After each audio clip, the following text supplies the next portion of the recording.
WBUR Podcasts, Boston.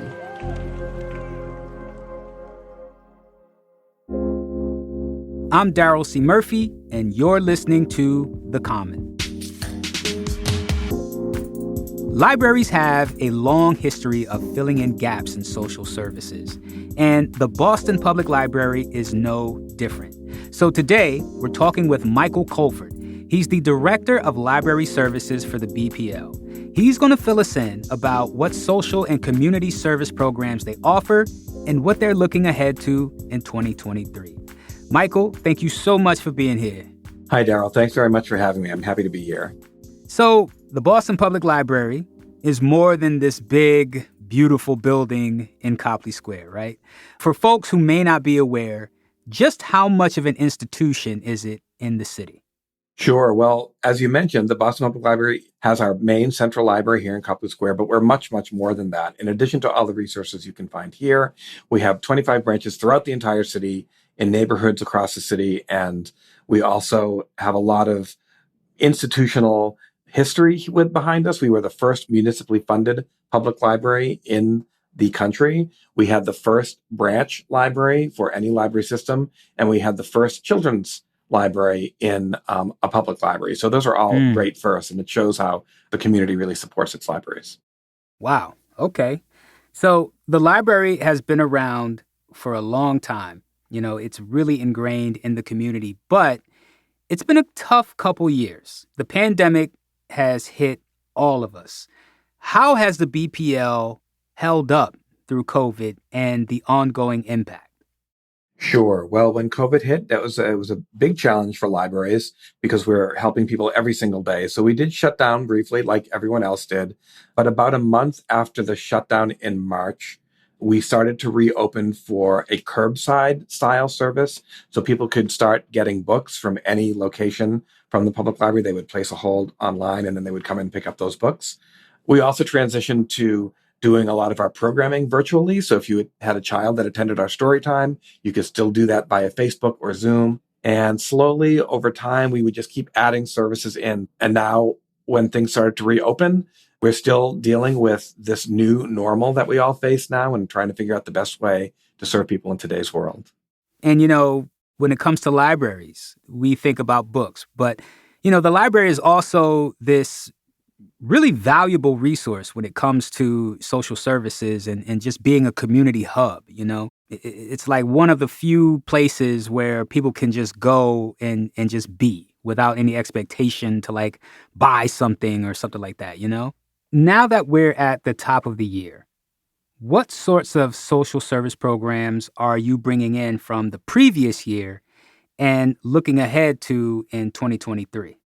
2022 is actually a great year where we started a couple of really great programs around this type of work. And it actually started before the pandemic. And then there was a big trend in urban libraries, particularly around bringing social workers into the library to help provide that kind of service. Because as you said, we're open to everyone. We have all sorts of people coming through the doors. We have visitors struggling with homelessness or housing insecurity, struggling with mental illness, struggling with addiction.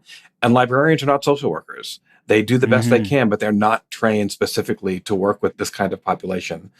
Our first step was actually about 4 years ago. We hired a health and human services specialist who is a librarian, but specialized in providing informational resources and making connections and referrals with various external partners. Then in 2002, we did hire our first library social worker who's been wonderful. She's been with us now for almost a year.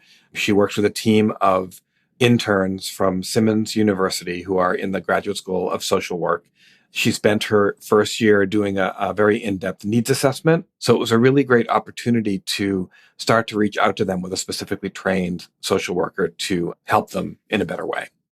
That's huge. And in addition to that, I want to zero in on one thing that I found super interesting, a particular program. I understand you have an entrepreneur in residence.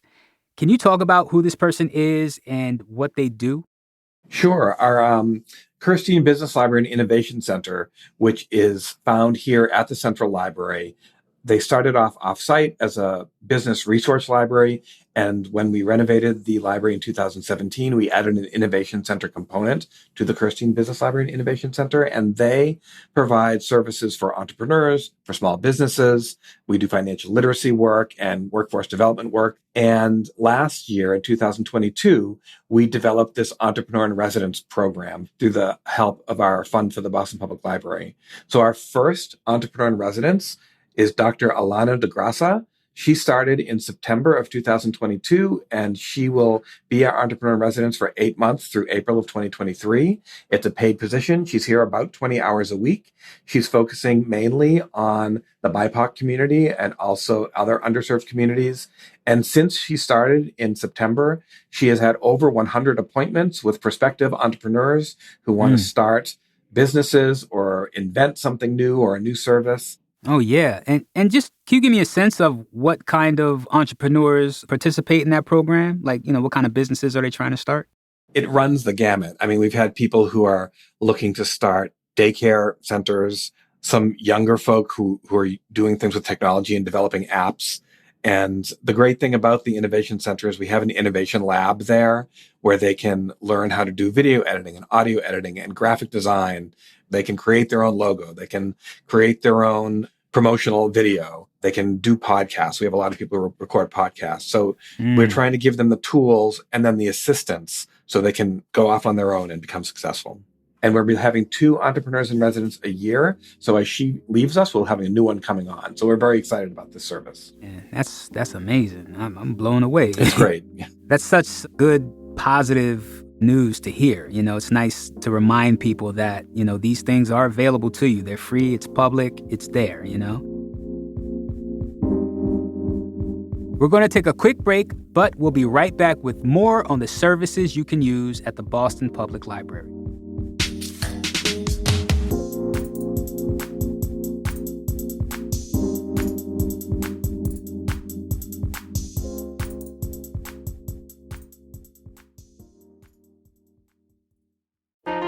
Politics has never been stranger or more online, which is why the politics team at Wired is making a new show, Wired Politics Lab. It's all about how to navigate the endless stream of news and information and what to look out for. Each week on the show, we'll dig into far-right platforms, AI chatbots, influencer campaigns, and so much more. Wired Politics Lab launches Thursday, April 11th. Follow the show wherever you get your podcasts.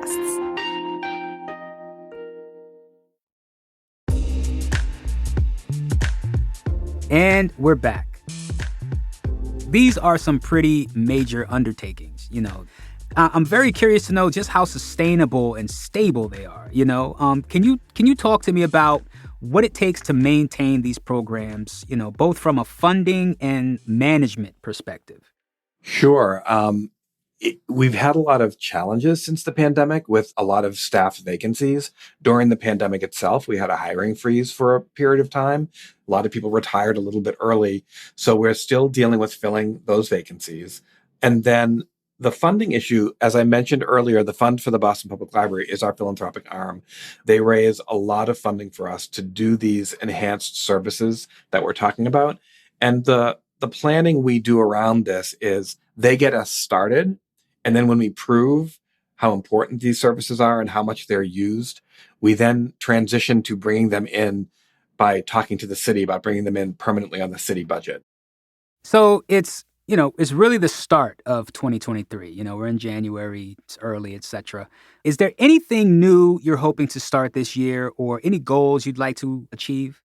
Sure. Well, there's a couple of things that were started in the last couple of years, but we really need to now go to the next level. So one of the great things that we did in the last year or so was a long-term lending for laptops and routers to provide people with connectivity who don't have it. So that's huge. Yeah, we received a lot of federal funding for this. So over the last year, we have distributed 6,200 laptops and about 3,000 or so routers to get people connected to the internet. So we've worked very closely with the Boston Housing Authority and several other partners. Now the work we're doing that has started is, so we've gotten the technology into people's hands. A lot of these people have never used a computer before or need a lot of help working with a computer. So we have a major digital literacy component where we actually teach them the real basics about using a computer, how to use a mouse, how to search the internet, what resources are available to them. So that's a big piece that with this huge influx of new users, we hope to really spend a lot of time on. Another area that we've kind of been transitioning toward is we have a pretty successful homework assistance program through our youth services program. We hire high school mentors to work with younger kids with their homework. We're actually looking to expand that to a more broad scholastic support service where we're working with paid college mentors who help high school students with test prep, exam school test prep, SAT test prep. We have a huge demand for that. We have a lot of people asking for that. Whenever we do an SAT prep course, it's totally filled. It's a great way, again, to level the playing field because this is stuff that you need to hire a tutor or you need to pay to go to this class. This will be offered for free. Oh, that sounds pretty dope. Wow. Okay. Now, let's just say I'm someone listening to this podcast and I want to participate in one of these programs. How do I go about doing that? Sure. The hardest part is, of course, making sure that people know about these services so that they can come and take advantage of them. Obviously, we have a website that people can go to and look for all of these services are mentioned on the website, so they can just reach out to us through that. But if they don't have access to the website or they don't think of that, they're always welcome to just walk through the door at the Boston Public Library, especially in the Central Library. The Kirstein Business Library is in our lower level. Our community learning team, who does a lot of this community-focused work, is up on the second floor. They can call, they can email. We're trying to do more outreach where we're getting out to underserved communities who might not be so tuned into the library. So we're actually trying to get out there to tell them, hey, all of these services are available for you for free, and we would love for you to come in. And we're actually bringing those services out to the community. So we do them in the Central Library and in our branches, but we also are trying to partner with a lot of organizations so we can provide these services in community centers, in shelters. So we're doing a lot of that work to really make sure we're hitting the people who really need these services. Understood. So support your local library, folks. Yeah, absolutely. Michael, thank you so much for coming through. This was really nice. It's so important that we show love to our library. So thank you so much. You're welcome, Daryl. Thank you so much for having me. It's been a pleasure. That's Director of Library Service for the Boston Public Library, Michael Colford. And that's our show for today. Thank you so much for listening to The Common. Please make sure to hit us up on Instagram or Twitter at WBUR-The-Common, or send us an email at thecommon@wbur.org. And I want to let you know that The Common is produced by Franny Monahan and Caitlin Harrop. It's mixed by Emily Jankowski, Matt Reed, and Paul Vaitkus, and it's edited by Ben Brock Johnson. And from the newsroom of WBUR, I'm your host, Daryl C. Murphy. I will talk to you later.